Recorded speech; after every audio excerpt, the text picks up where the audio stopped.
Hello and welcome back to Resident Evil Deep Dive, the series where I'm experiencing as much Resident Evil content as I can every single day of October. Today, we're looking at Resident Evil Revelations. Let's get started.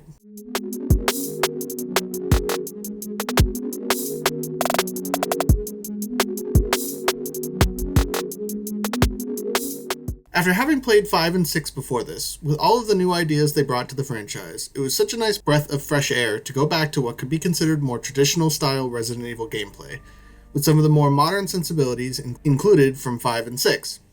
The maps here were so well done. I especially liked the beginning of episode 2, where you are exploring the more rich side of the ship and it's almost like you're back to the Spencer Mansion. Even the more open maps, like the mountains you start the Chris storyline with, are still really cool, and although wide in the range, are still very true to old school maps of the previous games. The story here is pretty solid. At its base, it's exactly the same idea as the previous handful of games I've played. There is a terrorist organization looking to use a modified version of the T-Virus to infect people of things because of reasons. I think this is the third game I've played with this storyline, but adding the extra bit of them wanting to specifically infect the oceans and its inhabitants was a nice touch, and I appreciated the spin there when it came to the story. The initial twist, too, when you find out that both parties were duped and sent on a wild goose chase that got you in danger, was also really fun. The overall dynamics here were good between characters. In my opinion, this game did the best with the partner mechanics so far. They provide all of the help that they do in the other games when they're around. But the biggest thing that I enjoyed here is that there are a ton of moments where you split from your partner, and even less instances that both of you are needed for tasks. This recovers a lot of the scare factor bits that I mentioned in my video for 6, because you get to have the isolation again, while also getting all of the benefits of having a partner. The biggest thing I can say here is that this game is on par with Sonic 06 in terms of loading and load times. Every single thing you do is here to load.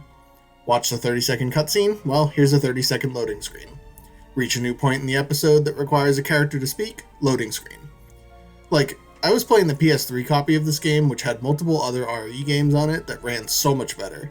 Hell, this is a 3DS game. Why does it need to load so often on a console a million times more powerful than the handheld? Not to mention, I could hear my PS3 fighting for its life trying to play this game. I'm just so surprised it's so poorly optimized. It was fine at first, but it got really annoying as you played more and more.